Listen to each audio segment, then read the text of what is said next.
ॐ ब्रह्मानन्दं परमसुखदं केवलं ज्ञानमूर्ते द्वन्द्वातीतं गगनसदृशं तत्त्वमस्यादिलक्ष्यम् एकं नित्यविमल अचलं सर्वदि साक्षिभूतं भावातीतं त्रिगुणरहितं श्रीसद्गुरुनित्यतं नमामि।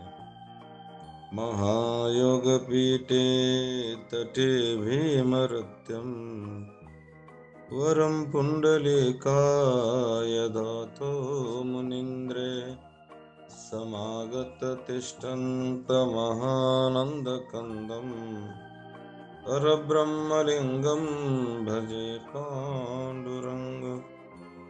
पाण्डुरङ्गाकरु प्रथमनमन दुसरे चरणा संताचिया चांच कृपादाने कथेचा विस्तार बाबाजी सद्गुरु दास तुका।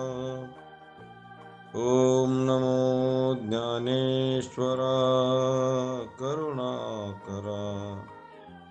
ओम नमो ज्ञानेश्वरा। निवृत्ति उदार सोपान देवा मुक्ताबाई नमो त्रिभुवन पायने आद्यात्रये जननी देवाजी।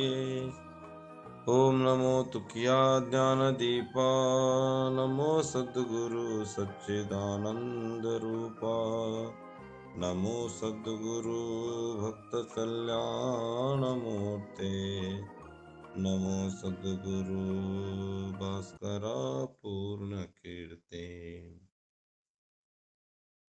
ಪ್ರಥಮದಲ್ಲಿ ಜಗತ್ವ್ಯಾಪಕನಾಗಿರುವಂತಹ ಪರಮಾತ್ಮನ ಅನಂತ ಚರಣಗಳಿಗೆ ನಮನವನ್ನು ಸಲ್ಲಿಸಿ ಅದ್ವೈತ ಸಂಪ್ರದಾಯದ ಸಮಸ್ತ ಆಚಾರ್ಯರ ಶ್ರೀಚರಣಗಳಿಗೂ ಅನಂತ ನಮನವನ್ನು ಸಲ್ಲಿಸಿ ಬಸವಾದಿ ಪ್ರಥಮರ ಚರಣಲ್ಲಿಯೂ ನಮನವನ್ನು ಸಲ್ಲಿಸುತ್ತ ಯಾವ ಕರ್ನಾಟಕ ಮಠದ ಕೃಷ್ಣಸ್ವಾಮಿ ಹಿರಿಯಸ್ವಾಮಿ ಇಲಾಖೆ ಪಂಡರಪುರ ಶ್ರೀ ಗುರುಗಳಿಗೆ ಶರಣಗಳಿಗೂ ನಮನವನ್ನು ಸಲ್ಲಿಸಿ ಶರತ್ ಸ್ವಾಮಿಯವರ ಶ್ರೀಚರಣಗಳಿಗೂ ಅನಂತ ನಮನವನ್ನು ಸಲ್ಲಿಸುತ್ತ ಪಂಡರಿ ಸಂಪ್ರದಾಯದ ಸಮಸ್ತ ಗುರುವರ್ಯರ ಚರಣಗಳಲ್ಲಿ ನಮನವನ್ನು ಸಲ್ಲಿಸಿ ಬೆಳಗಿನ ಜಾವ ಜ್ಞಾನೇಶ್ವರಿ ಶ್ರವಣಕ್ಕೆ ಉಪಸ್ಥಿತರಿರುವಂಥ ಎಲ್ಲ ಪೂಜ್ಯರೇ ಸಂತರೇ ಶರಣರೇ ಸಿದ್ಧರೇ ಸಾಧಕರೇ ನಮ್ಮೆಲ್ಲರ ಚರಣಗಳಿಗೂ ನಮನವನ್ನು ಸಲ್ಲಿಸುತ್ತ ನಿನ್ನೆ ದಿನ ನಾವು ಜ್ಞಾನೇಶ್ವರಿ ವಿಚಾರವನ್ನು ಹೇಳ್ತಾ ಬಂದರು. ಯಾವ ಪ್ರಕಾರವಾಗಿ ನಾವು ಶ್ರವಣ ಮಾಡಬೇಕು ಅಂತ ಹೇಳಿದರು. ಶ್ರವಣಕ್ಕೆ ಮನುಷ್ಯನಲ್ಲಿ ಶ್ರದ್ಧೆ ಇರಬೇಕಾಗ್ತದೆ. ಆ ಶ್ರದ್ಧೆ ಇದ್ರೆ ಶ್ರವಣ ಆಗ್ತದೆ. ಶ್ರದ್ಧಾ ಅಂದ್ರೆ ಏನ್ರಿ ಅಂತ ಹೇಳಿದ್ರೆ, ಯಾವ ನಾವು ಗ್ರಂಥ ಮತ್ತು ಗುರು, ಯಾವ ಗ್ರಂಥ ಮತ್ತು ಗುರುವಿಗೆ ನಾವು ಕೇಳಾಕತ್ತೀವಿ, ಆ ಗ್ರಂಥ ನಾವು ಯಾವ ಗ್ರಂಥವನ್ನು ವಾಚನ ಮಾಡ್ತಾ ಇದ್ದೀವಿ, ಆ ಗ್ರಂಥದಲ್ಲಿ ಇರುವಂಥ ವಾಕ್ಯಗಳು ನಮಗೆ ಹೇಳುತ್ತಿರುವಂಥ ಗುರುಗಳು ಇವು ಸಾಕ್ಷಾತ್ ಪರಬ್ರಹ್ಮ ಸ್ವರೂಪ ಅದಾವ ಅಂತ ನಾವು ತಿಳ್ಕೋಬೇಕು. ಅದರ ಮೇಲೆ ನಮಗೆ ವಿಶ್ವಾಸ ಇರ್ಬೇಕು. ಹಂಗೆ ವಿಶ್ವಾಸ ಇತ್ತಂದ್ರೆ ಅದಕ್ಕೆ ಶ್ರದ್ಧಾ ಅಂತಾರ. ಹಾಗಾಗಿ ನಮ್ಮ 10 ಇಂದ್ರಿಯಗಳಿಗೆ ತಿಳಿಗೊಡದಂಗ ನೀವು ಶ್ರವಣ ಮಾಡ್ರಿ ಅಂತ ನಿನ್ನೆ ಹೇಳಿದರು. 10 ಇಂದ್ರಿಯಗಳು 5 ಜ್ಞಾನೇಂದ್ರಿಯ, 5 ಕರ್ಮೇಂದ್ರಿಯ. 5 ಜ್ಞಾನೇಂದ್ರಿಯ ಅವಾಗ ತಿಳಿಗೊಳ್ಳಲಾರ್ದಂಗ ಹೆಂಗ ಮಕರಂದ ಹೀರ್ತದ ಕಮಲದ ಮೇಲೆ ಭ್ರಮರ, ಹಂಗ ಸೇವನ ಮಾಡ್ರಿ. 5 ಜ್ಞಾನೇಂದ್ರಿಯಗಳು ಶ್ರೋತ್ರ ತ್ವಚಾ ಚಕ್ಷು ಜುವ ಘ್ರಾಣ. ಶ್ರೋತ್ರ ತ್ವಚಾ ಚಕ್ಷು ಜುವ ಘ್ರಾಣ. ಶ್ರೋತ್ರ ಅಂದ್ರ ಕಿವಿ, ತ್ವಚಾ ಅಂದ್ರ ಚರ್ಮ, ಚಕ್ಷು ಅಂದ್ರ ಕಣ್ಣು, ಜುವ ಅಂದ್ರ ನಾಲಿಗೆ, ಘ್ರಾಣ ಅಂದ್ರ ಮೂಗು. ಇವು ಜ್ಞಾನೇಂದ್ರಿಯಗಳು. ಇನ್ನು 5 ಕರ್ಮೇಂದ್ರಿಯಗಳು. ವಾಕ್ ಪಾಣಿ ಪಾದ ಉಪಸ್ಥ ಗುಧ. ವಾಕ್ ಅಂದ್ರೆ ವಾಣಿ, ಪಾದ ಅಂದ್ರ ಹಸ್ತ, ಪಾದ ಅಂದ್ರ ಕಾಲು, ಉಪಸ್ಥ ಅಂತ ಹೇಳಿದ್ರ ತ್ವಚೇಂದ್ರಿಯ, ಗುದ ಮಲೇಂದ್ರಿಯ. ಈಗ 5 ಕರ್ಮೇಂದ್ರಿಯ, 5 ಜ್ಞಾನೇಂದ್ರಿಯ. ಈ 10 ಇಂದ್ರಿಯಗಳಿಗೆ ತಿಳಿಗೊಡದಂತೆ ನೀವು ಗೀತಾ ಶ್ರವಣ ಮಾಡ್ರಿ ಅಂತ ಹೇಳ್ತಾ ಬಂದರು. ಇವತ್ತು ಮುಂದುವರೆದು 59ನೇ ಓವಿ ಏನ್ ಹೇಳ್ತಾರ ಮಾವಲಿ ಅವರು ವಿಚಾರ ಮಾಡ. ಜೈಸೆ ಭ್ರಮರ ಪರಾಗು ನೇತಿ ಪರಿ ಕಮಲ ದಳೆ ನೇಣತಿ ತೈಸೆ ಪರಿ आहे सेवती ग्रंथी का आपुला ठावो न सांडिता आलिंगी जय चंद्र प्रकटता हा अनुराग भूगिता कुमदिनी जाने ऐसे निगंभीरपणे स्थिरावले नियंत करणे अथिला तोच जाणे मानो ये. ಯಾವ ಪ್ರಕಾರ ಭ್ರಮರಗಳ ಕಮಲದಳಕ್ಕೆ ತಿಳಗೊಡದಂತೆ ಅದರೊಳಗಿನ ಪುಷ್ಪರೇಣು ಸೇವಿಸುತ್ತದೆಯೋ ಅದೇ ಪದ್ಧತಿಯಿಂದ ಈ ಗ್ರಂಥದಲ್ಲಿ ತತ್ವ ಸೇವನೆ ಮಾಡಬೇಕು ಅಂತ. ಚಂದ್ರ ಪ್ರಕಾಶ ಬಿದ್ದು ಕೂಡಲೇ ಕಮಲವು ಅರಳಿ ತನ್ನ ಸ್ಥಳವನ್ನು ಬಿಡದೆ ಯಾವ ಪ್ರಕಾರ ಚಂದ್ರನನ್ನು ಪ್ರೀತಿಯಿಂದ ಆಲಿಂಗಿಸುವ ಸುಖವನ್ನು ಹೊಂದುತ್ತದೆಯೋ ಅದೇ ಪ್ರಕಾರ ಶಮಧಮಗಳಿಂದ ಯಾವ ಅಂತಾಂತಕರಣವು ಸ್ಥಿರವಾಗಿರುತ್ತದೆಯೋ ಆತನೇ ಈ ಕಥೆಗೆ ರಹಸ್ಯವನ್ನು ತಿಳಿಯುವನು ಎಂದು ತಿಳಿಯುತ್ತೇನೆ ಅಂತಾರೆ ಜ್ಞಾನೇಶ್ವರರು. ಯಾರು ಈ ಕಥೆಯನ್ನ ಕೇಳ್ತಾರೆ ಅಂತ ಹೇಳಿದ್ರ ಅಂತಃಕರಣ ಶುದ್ಧ. ಅಂತಃಕರಣ ಅಂದ್ರೆ ಏನ್ರಿ? ಬಹಿರ್ಗರಣ ಅಂತ ಹೇಳಿದ್ರ ನಮಗ ಹೊರಗಡೆ ನೋಡುವುದು 2, ಒಂದು ಕಣ್ಣು, ಎರಡನೇದು ಕಿವಿ. ಇವು ಬಹಿರ್ಗರಣ. ಕಣ್ಣು ನೋಡ್ತದ, ಕಿವಿ ಕೇಳ್ತದ. ಇನ್ನ ಅಂತಃಕರಣದೊಳಗೆ 4 ಅದಾವ: ಮನ, ಬುದ್ಧಿ, ಚಿತ್ತ, ಅಹಂಕಾರ. ಒಂದವಾಗಿರುವಂತ ಅಂತಃಕರಣ 4 ತರ ಕೆಲಸ ಮಾಡ್ತವ. ಮನ ಅಂದ್ರೆ ಯಾವುದ್ರಿ? ಮನ ಅಂತ ಹೇಳಿದ್ರೆ ನಿಶ್ಚಯ ಮಾಡೋದು. ನಿಶ್ಚಯ ಅಲ್ಲ. ಮನ ಅಂದ್ರೆ ಅನಿಶ್ಚಯ ಮಾಡ್ತದ, ಬುದ್ಧಿ ನಿಶ್ಚಯ ಮಾಡ್ತದ. ಮನಸ್ಸು ಏನು ಹೇಳ್ತದ ಅಂತ ಹೇಳಿದ್ರೆ ಸಂಕಲ್ಪ ವಿಕಲ್ಪ ಮಾಡುವಂಥದ್ದನ್ನು ಮನಸ್ಸು. ಅದನ್ನು ಮಾಡ್ಲಿಯೋ ಇದನ್ನು ಮಾಡ್ಲಿಯೋ ಅನ್ನೋದು ಮನ. ಕೇಳಬೇಕು ಕೇಳಬಾರದು ಅನ್ನೋದು ಮನಸ್ಸು. ಇನ್ನು ಬುದ್ಧಿ ಏನ್ ಮಾಡ್ತದ್ರಿ ಅಂತ ಹೇಳಿದ್ರೆ ನಿಶ್ಚಯ ಮಾಡ್ತದ. ಬುದ್ಧಿ ಏನ್ ಮಾಡ್ತದ? ನಿಶ್ಚಯ ಮಾಡ್ತದ. ಅದಕ್ಕೆ ಬುದ್ಧಿ ನಿಶ್ಚಯ ಮಾಡಿದವರೆಲ್ಲ ಇಲ್ಲಿ ಬೆಳಗಿನ ಜಾವ ತಾವು ಶ್ರವಣಕ್ಕೆ ಉಪಸ್ಥಿತರಿದ್ದೀರಿ. ಇನ್ನು ಎಷ್ಟೋ ಜನ ಮನಸ್ಸಿನ ಮಾತು ಕೇಳಿದವರೆಲ್ಲ ಅಲ್ಲೇ ಮಲ್ಕೊಂಡಾರ. ನಮ್ಮ ದಿನ ಬರೋರೊಳಗ ಇನ್ನು ಎಷ್ಟೋ ಜನ ಮಲಗೋರು, ಎದ್ದಿಲ್ಲ. ಯಾಕೆ ಹೇಳಿ? ಅವರಿಗೆ ಶ್ರವಣ ಮಾಡ್ಲಿಕ್ಕೆ ಯಾರು ಅಡ್ಡ ಬಂದಾರ ಅಂದ್ರೆ ಮನಸ್ಸು ಅಡ್ಡ ಬಂದದ. ಮನಸ್ಸು ಏನ್ ಹೇಳ್ತದ? ಬೆಳಗಿನ ಜಾವ ಎದ್ದ ತಕ್ಷಣ ಸಮಯ ನೋಡ್ತದ. ಸಮಯ ನೋಡಿ ಇವತ್ತು ಮಲಗಿದ್ರಾತು, ಇವತ್ತು ನಾನು ಏನ್ ಕೇಳಲಿಕ್ಕಂದ್ರೆ ನಡೀತದ ಅನ್ನುವಂಥ ಮನಸ್ಸಿನ ಮಾತು ಕೇಳಿದವರೆಲ್ಲ ಮಲಗಿದ್ದಾರೆ. ನಾನು ರಾತ್ರಿ 12:30, 1 ಗಂಟೆಗೆ ಕಾರ್ಯಕ್ರಮ ಮುಗಿಸಿ ಬಂದೇನೆ. ಮತ್ತು ನನ್ನ ಮನಸ್ಸನ್ನು ಅನಿಸಿತ್ತು, ಇವತ್ತನ ಏಳರ ತನ ಮಲಗಿದ್ರೆ ಹೆಂಗಾದಿತ್ತು ಅಂತ. ಆದ್ರೆ ಇದಕ್ಕೆ ನಾವು ಜವಾಬ್ದಾರ ಅದೀವಲ್ಲ, ಆ ಜವಾಬ್ದಾರಿಯನ್ನ ಹೊತ್ಕೊಂಡಿದ್ದಕ್ಕರ ಕುತ್ಕೊಂಡು ಹೇಳಬೇಕು ಅಂತ ವಿಚಾರ ನಮಗದ. ಇನ್ನು ಕೇಳೋ ಸ್ವತಂತ್ರನು, ಕೇಳವನ್ ಹೆಂಗನ್ರಿ? ಸ್ವತಂತ್ರನು. ಅವನ ಮನಸ್ಸು ಬಂದಾಗ ಬರ್ತಾನ, ಮನಸ್ಸು ಬಂದಾಗ ಕೇಳ್ತಾನ. ಹಂಗ ಈ ಗ್ರಂಥಕ್ಕೆ ಅಧಿಕಾರಿ ಅಲ್ಲ. ನಾವು ಗ್ರಂಥ ಪ್ರಾರಂಭ ಮಾಡಿದಾಗ ಒಂದು ನೇಮ ಹಾಕಿದ್ದೆವು. ಪ್ರತಿಯೊಬ್ಬರು ಒಂದು ಓವಿ ಬಾಯ್ಪಟ್ಟು ಮಾಡ್ರಿ, ಆ ಓವಿಯನ್ನು ಹೇಳ್ರಿ, ಬಾಯಟ್ ಮಾಡೋದೇನೋ ಸುಮ್ಮ ಓದಾಕರ ಕಲ್ಕೊಳ್ರಿ ಅಂತ ಹೇಳ್ದೆವು. ಎಷ್ಟು ಜನ ಮಾಡ್ತಾ ಇದ್ದೀರಿ? ಎಷ್ಟು ಜನ ಮಾಡ್ತಾ ಇದ್ದೀರಿ? ಸುಮ್ಮ ಒಂದು ಓವಿ ಓದಾಕ ಆಗ್ತಾ ಇಲ್ಲ ನಮಗೆ, ಒಂದು ಓವಿ. ಅದಕ್ಕೆ ನಮಗ್ ಮನಸ್ಸಿಲ್ಲ ಅಂತ ಇದರ ಅರ್ಥ. ಈ ಮನಸ್ಸು ಇರ್ಲಾರ್ದವ್ರು ಪ್ರವಚನ ಕೇಳಾಕ, ಈ ಗೀತಾ ಕೇಳಾಕ, ಜ್ಞಾನೇಶ್ವರಿ ಕೇಳಾಕ ಅಧಿಕಾರ ಇಲ್ಲ ಅಂತಾರ. ಹೆಂಗ್ ಕೇಳ್ಬೇಕ್ರಿ? ಅಂತಃಕರಣ ಶುದ್ಧಾಂತಕರಣ ಇರ್ಬೇಕು. ಶಮ ಧಮ, ಶಮ ಮನಸ್ಸಿನ ವಾಸನೆಗಳನ್ನ ತ್ಯಾಗ ಮಾಡಿ, ಧಮ 10 ಇಂದ್ರಿಯಗಳು, ಆಗ್ಲೇ 10 ಇಂದ್ರಿಯಗಳು ಹೇಳಿದೆವು ನಾವು. 10 ಇಂದ್ರಿಯಗಳನ್ನು ದಮನ ಮಾಡಿ ಶುದ್ಧಾಂತಕರಣ.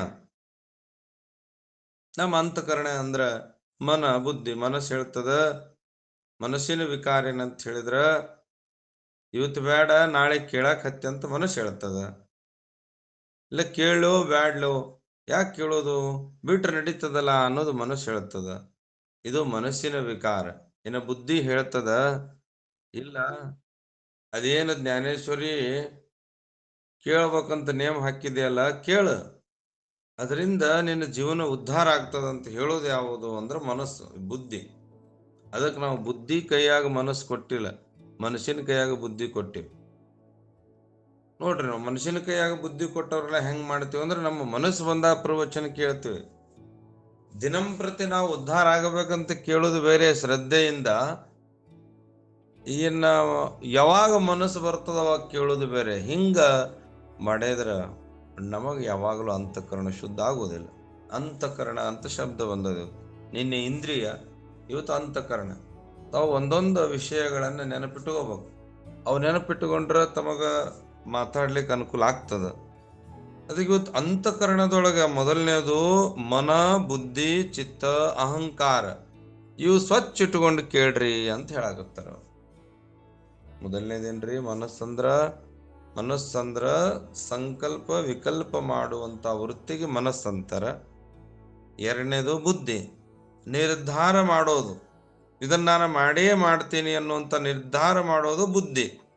ಬುದ್ಧಿ ಕೆಲಸ ಏನ್ರಿ? ನಿರ್ಧಾರ ಮಾಡ್ತದ. ಇದನ್ನ ಮಾಡೇ ಮಾಡ್ತೀನಿ ಅಂದವ್ರ ಮಾತ್ರ ಆನಂದ ಪಡ್ಲಿಕ್ಕೆ ತಾವೆಲ್ಲರೂ ಬಂದಿರಿ. ಇದು ಬುದ್ಧಿ. ಇನ್ನು ಮೂರನೇದು ಚಿತ್ತ.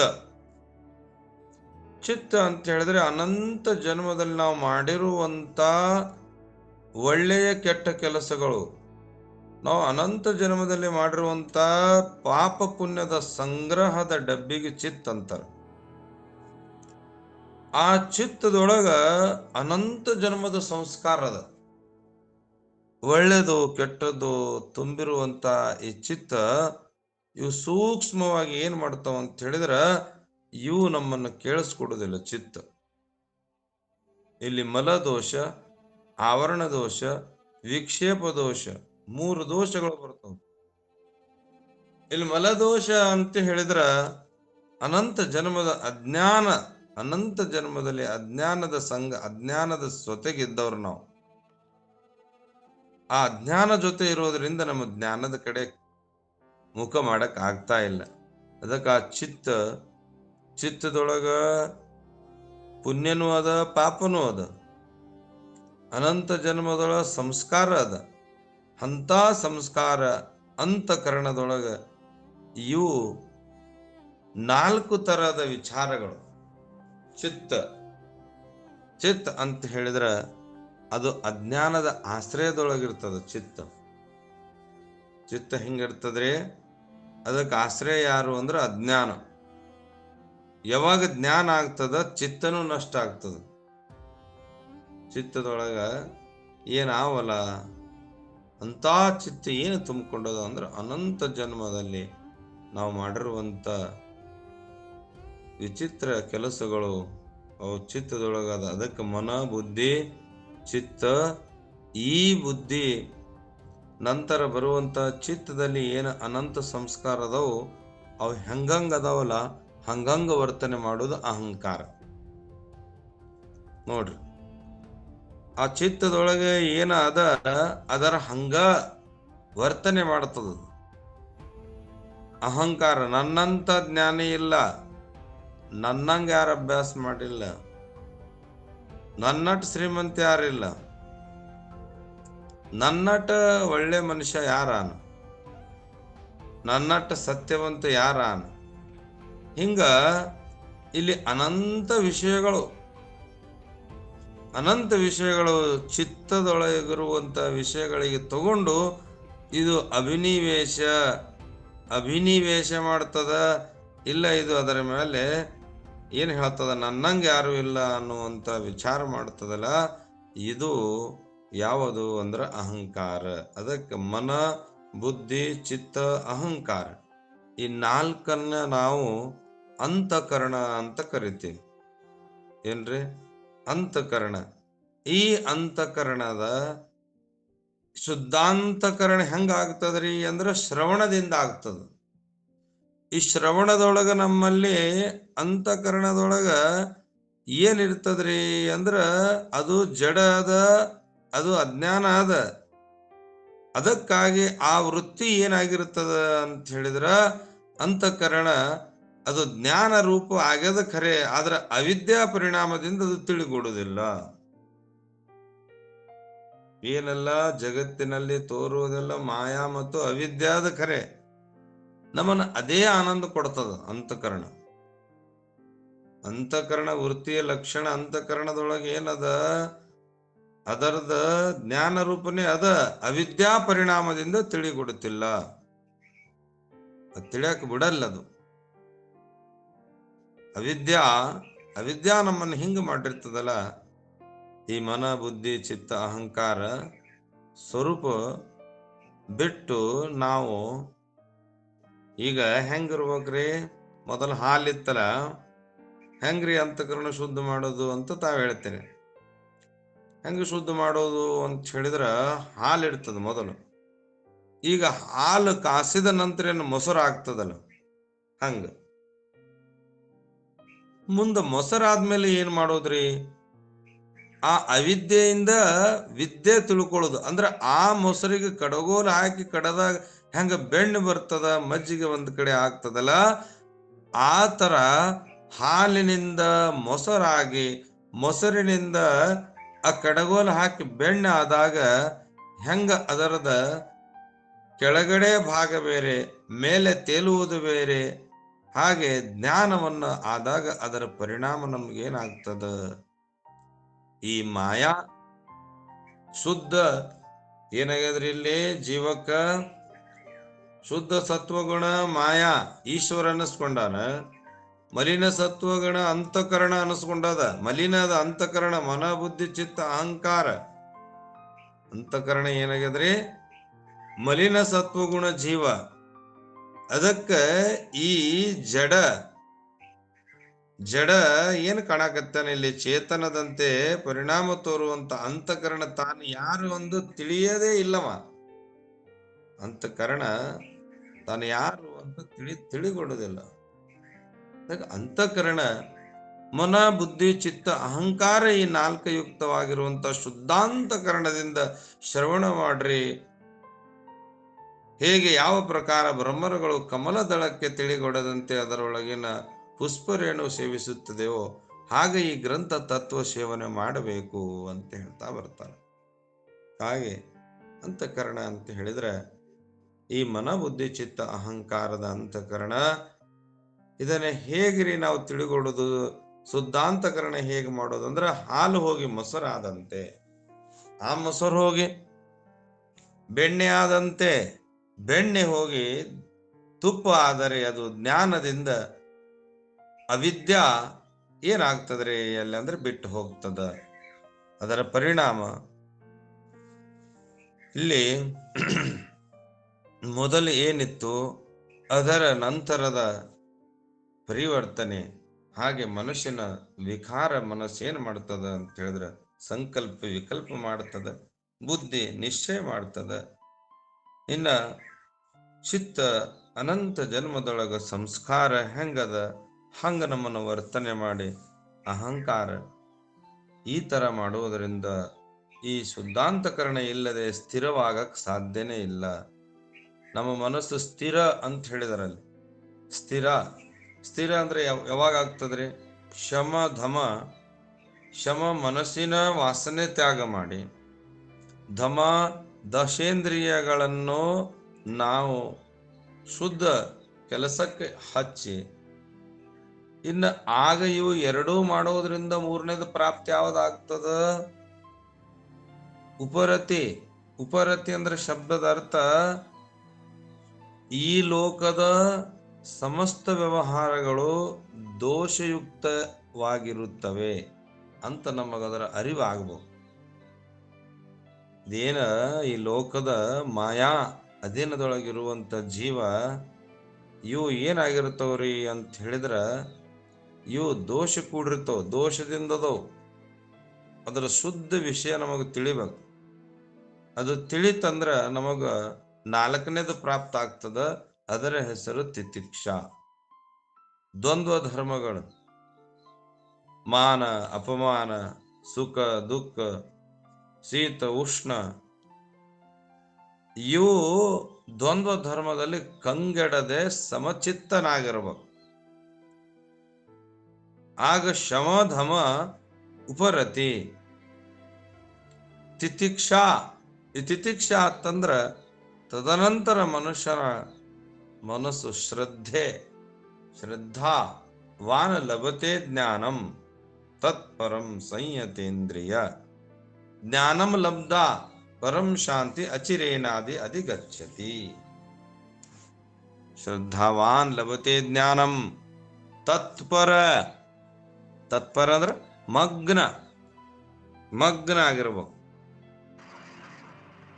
ನಾವು ಪ್ರೀತಿಲಿಂದ ಆಲಿಂಗನ ಮಾಡಕೋ ಹಂಗ ಅಲ್ಲಿ ಚಂದ್ರ ಪ್ರಕಾಶ ಬಿದ್ದು ಕೂಡಲೇ ಕಮಲದಳವು ತನ್ನ ಸ್ಥಳವನ್ನು ಬಿಡದೆ ಯಾವ ಪ್ರಕಾರ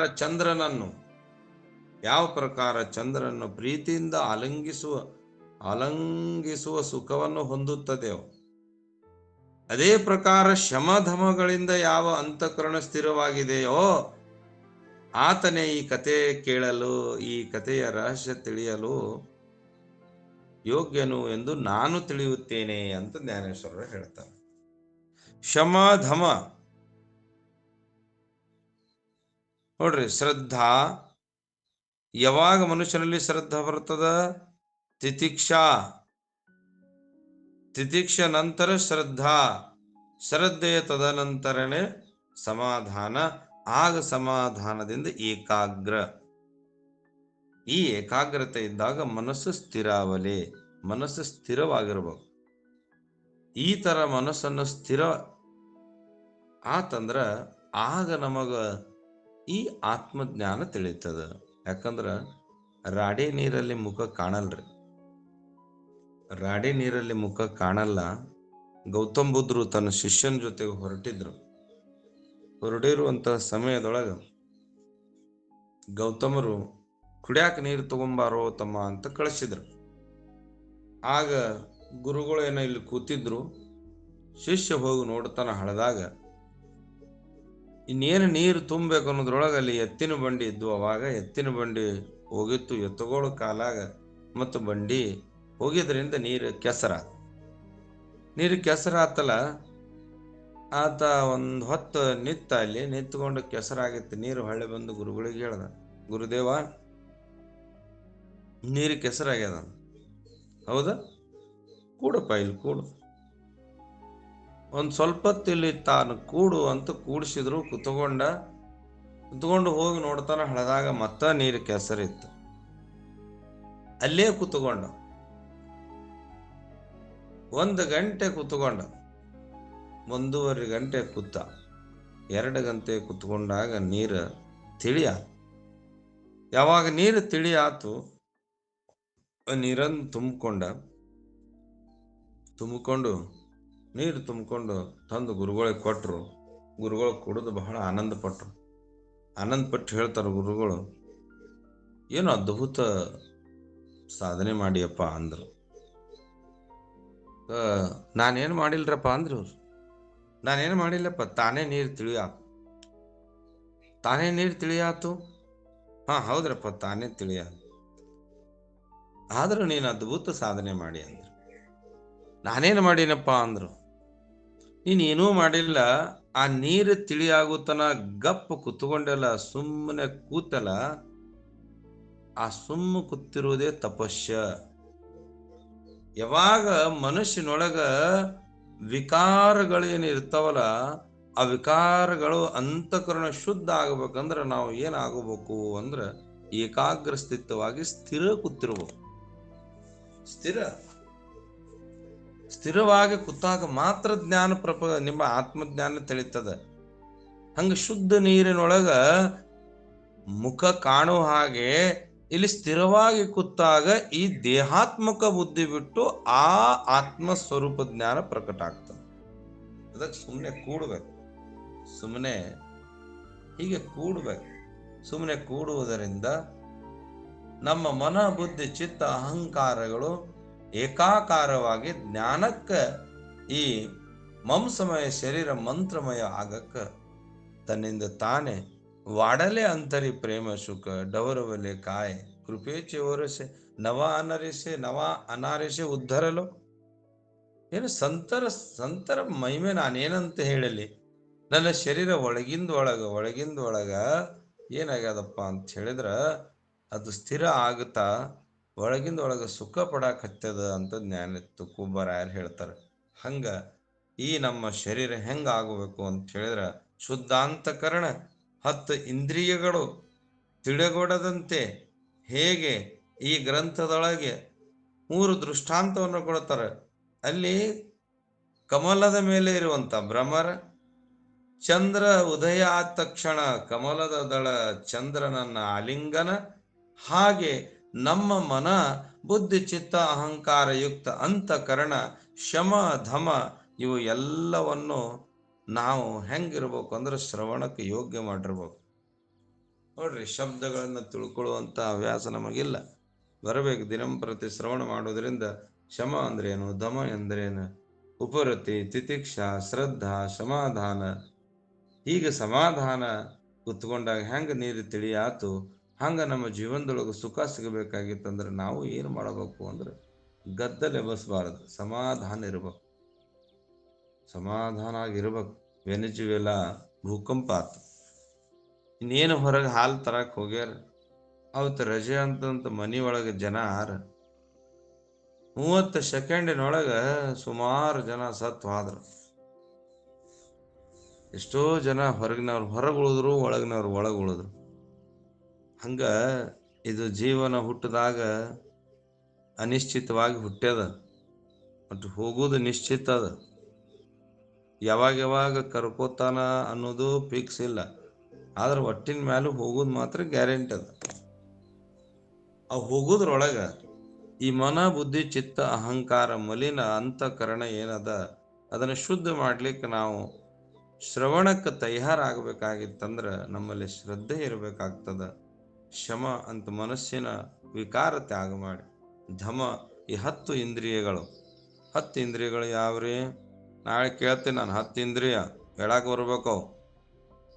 10 ಇಂದ್ರಿಯ: 5 ಜ್ಞಾನೇಂದ್ರಿಯ, ಶ್ರೋತ್ರ, ತ್ವಚ, ಚಕ್ಷು, ಘ್ರಾಣ. ಶ್ರೋತ್ರ ಅಂದ್ರೆ ಕಿವಿ, ತ್ವಚ ಅಂದ್ರೆ ಚರ್ಮ, ಚಕ್ಷು ಅಂದ್ರೆ ಕಣ್ಣು, ಜುವ್ವ ಅಂದ್ರೆ ನಾಲಿಗೆ, ಘ್ರಾಣ ಅಂದ್ರೆ ಮೂಗು. ವಾಕ್ ಪಾಣಿ ಪಾದ ಉಪಸ್ಥ ಗುದ. ವಾಕ್ ಪಾಣಿ ಪಾದ ಉಪಸ್ಥ ಗುದ. ವಾಕ್ ಅಂದ್ರೆ ವಾಣಿ, ಪಾಣಿ ಅಂದ್ರೆ ಹಸ್ತ, ಪಾದ ಅಂದ್ರೆ ಕಾಲು, ಉಪಸ್ಥ ಅಂದ್ರ ಮೂತೇಂದ್ರಿಯ, ಗುದ ಅಂದ್ರ ಮಲೇಂದ್ರಿಯ. ಹೀಗೆ 10 ಇಂದ್ರಿಯಗಳು, ಇವುಗಳನ್ನ ಧಮನ ಮಾಡಿ ಮನಸ್ಸಿನ ವಿಕಾರ ತ್ಯಾಗ ಮಾಡಿ ತಾವು ಶ್ರವಣಕ್ಕೆ ಯಾರು ಕೂಡ್ತಿರಲ್ಲ ಅವರು ಯೋಗ್ಯರು ಅಂತ ಹೇಳಿ ನಾನು ತಿಳಿತೀನಿ ಅಂತ ಜ್ಞಾನೇಶ್ವರ ಮೌಲ್ಯ ಅವರು ತಮ್ಮದೇ ವಿಚಾರವನ್ನು ಮಂಡನೆ ಮಾಡ್ತಾ ಇದ್ದಾರೆ. ಅದಕ್ಕಾಗಿ ನಾವು ಸಹ ಶಮಧಮ ಮತ್ತು ಅಂಥ ಶುದ್ಧಾಂತಕರಣದಿಂದ ಶ್ರವಣಕ್ಕೆ ಯೋಗ್ಯರಾಗೋಣ ಅನ್ನುವಂಥ ಮಾತನ್ನು ಹೇಳ್ತಾ, ಯಾಕಂತ ಹೇಳಿದ್ರೆ ಒಂದು ಯಾವುದಾದ್ರೂ ಮಹಾನ್ ವಿಷಯಗಳು ತಿಳ್ಕೊಳಕ್ ಹೋದಾಗ ನಂಬಲ್ಲಿ ಏಕಾಗ್ರ ಮತ್ತು ಸ್ಥಿರತೆ ಇರಬೇಕು. ನಾವು ಇವತ್ತು ಬಂದೆವು ನಾಳೆಗೆ ಬರಲಿಲ್ಲ, ಆಚೆ ನಾಡದ ಬಂದೆ ಅನ್ನುವಂಥದ್ದು ಇವೇನು ನಮ್ಮ ಮನುಷ್ಯನ ವಿಕಾರ ಅದಾವಲ್ಲ, ಇವು ಬಿಟ್ಟು ಬಿಡ್ರಿ. ಕೇಳೋರಿದ್ರ ದಿವಸ ಕೇಳ್ರಿ, ಕೇಳಾಕ ಮನಸ್ಸು ಇಲ್ಲ ಅಂದ್ರೆ ಬಿಟ್ಟು ಬಿಡ್ರಿ ಅಂತ ವಿಷಯ ನಾವೆಲ್ಲರೂ ಏನು ಮಾಡಬೇಕು, ಶ್ರದ್ಧೆಯಿಂದ ಕೇಳಾಕ ನಮ್ಮಲ್ಲಿ ಉತ್ಸಾಹ ಇರಬೇಕು ಅನ್ನುವಂಥ ಮಾತನ್ನು ಹೇಳ್ತಾ ಮೌಲ್ಯವರು ಹಿಂಗೆ ಶ್ರವಣ ಮಾಡ್ರಪ್ಪ ಅನ್ನುವಂಥ ಮಾತನ್ನು ಏನು ನುಡಿಸಿರುವಂಥ ನುಡಿಗಳು ಕೃಷ್ಣಾರ್ಪಣ ಭಗವಂತನಿಗೆ ಅರ್ಪಣೆ ಮಾಡಿ ಮೌಲ್ಯವರ ಚರಣಗಳಿಗೂ ಸಮರ್ಪಣೆ ಮಾಡುತ್ತಾರೆ. ಶರಣು ಶರಣಾರ್ಥಿ.